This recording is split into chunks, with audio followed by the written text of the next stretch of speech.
J'étais sûr et certain qu'on va déjà rester en Eretz Israël et tout le monde rejoindra là-bas. Mais malheureusement, toujours pas. Mais Chas Shalom, ne pensez pas qu'on perd espoir. Au contraire. Tous les jours, on devient de plus en plus encouragé que nous vivons les moments, puisque nous vivons des moments les plus miraculeux. Et je vais partager avec vous quelques petits miracles, qui ne sont pas tellement publiés dans les nouvelles. Mais d'abord, nous allons dire le chapitre 100 de Tilim pour remercier Akadosh Baruch Hu pour tous les miracles. Et bien sûr, le miracle que nous attendons, la venue de Mashiach. Chapitre 100. Mizmor le soy d'oril adonai kol haaretz. Ivdo es adonai besimcha boy lefanav benon adou kadonai u elehim. Hu asan v'lo anachna am v'tzayin marisa boy yishor b'soydo. Chatzoroisa b'sila hoydo lebachu shemoy. Ki toiv adonai le'olam chasdo v'yad doir v'doir emun osoy. Mes chers amis, la tzedaka. Eh bien, quelques petits faits. Vous savez, je ne commente jamais sur les sujets politiques. Les élections, etc. Ce n'est pas un sujet que j'aborde. Mon idée, elle est, ce que je veux faire moi, c'est partager un Dvar Torah, une pensée de Torah, encourager à faire des mitzvot, encourager à notre émouna, notre foi et notre attente absolue à la venue de Mashiach et ce que nous pouvons faire avec.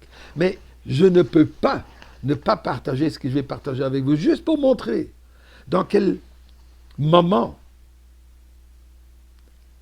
nous vivons un moment miraculeux qui dépasse toute norme, toute sagesse, toute compréhension. Et d'ailleurs, c'est ça le miracle. Une grande partie que vous n'entendrez pas nécessairement dans les nouvelles. Eh bien, écoutez quelques petits faits. Bon, Trump a été élu.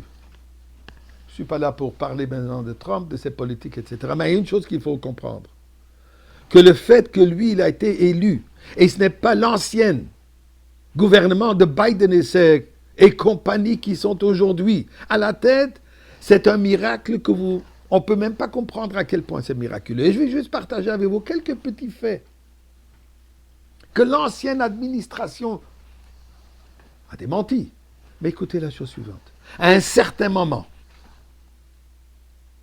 Biden et son ministre d'Affaires étrangères Blinken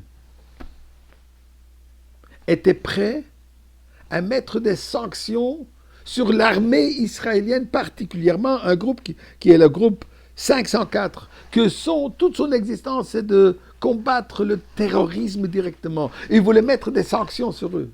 Vous savez, quand il y a 2 jours, en Nova, j'étais en train de mettre la tefilin avec des soldats qui étaient présents. Je voulais prendre une photo. Qui ne veut pas prendre des photos avec des soldats, hein? Le soldat, il me refuse. Il me dit qu'ils ont des ordres de ne jamais se photographier habillés dans leur uniforme, et surtout pas s'ils ont des armes. Pourquoi? Puisque s'ils vont voyager à l'extérieur, n'importe où dans le monde, ils peuvent se faire arrêter et se condamner pour crimes de guerre. Vous vous rendez compte de ce qui se passe? Oui, c'est ça ce que Blinken supportait. Diplomatiquement, il jouait un jeu, un sale jeu. Un jeu de diplomate qui est menteur. Mais c'était ça ce qui était la réalité. Écoutez plus que cela. Ils démentaient qu'ils ont fait un embargo. Alors maintenant, on le sait, que malheureusement, l'armée israélienne manquait des armes particulières. Ils ont dû utiliser des bombes qui datent depuis la guerre de Kippour, il y a 50 ans. Malheureusement, ces bombes n'ont pas fait leur effet. Et non seulement ça, la dynamite qu'il y a là-dedans a été utilisée par le Hamas. Pensez que c'est tout? On découvre aujourd'hui USAID, que Trump, avec son partenaire Elon Musk, qui est en train de complètement démonter, et je ne parle pas maintenant de l'argent gaspillé pour des vols et tout ce qu'ils veulent avec. Mais vous savez que durant la guerre, ils ont donné 2 milliards de dollars à des groupes terroristes, incluant le Hamas. Je ne parle pas de la nourriture et toutes ces choses que le Hamas volait. Donner de l'argent directement. Vous vous rendez compte à qui nous avions affaire? Aujourd'hui, Baruch Hashem, il y a une nouvelle réalité. Un nouveau, comme ils disent, un nouveau cow-boy dans la situation, qui arrête tout cela, et qui nous aide et qui nous supporte. Écoutez avec qui on a affaire, Hamas. Le ministre Katz vient de dire qu'ils ont trouvé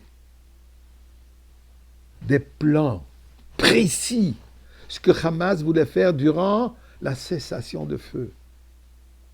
Attaquer à Yehuda et Shomron, une masse attaque. Ils ont pu le retrouver, attraper. Et n'oublions pas, les 3 autobus qui ont explosé, c'était censé d'être 15. Ça, c'est le Hamas. Et tout cela, Biden et compagnie l'ont supporté. Aujourd'hui, l'Amérique dit clairement, je supporte Eretz Israël pour anéantir totalement Amalek. Extraordinaire. Erev Rosh Chodesh Adar, le temps d'Haman. La vérité se dévoile. Et tel qu'il est dit, qu'au moment de la Goula, toutes les vérités et les mensonges vont se dévoiler. Alors, merci pour ce miracle extraordinaire. Attention, Trump n'est pas Mashiach, mais on veut Mashiach maintenant.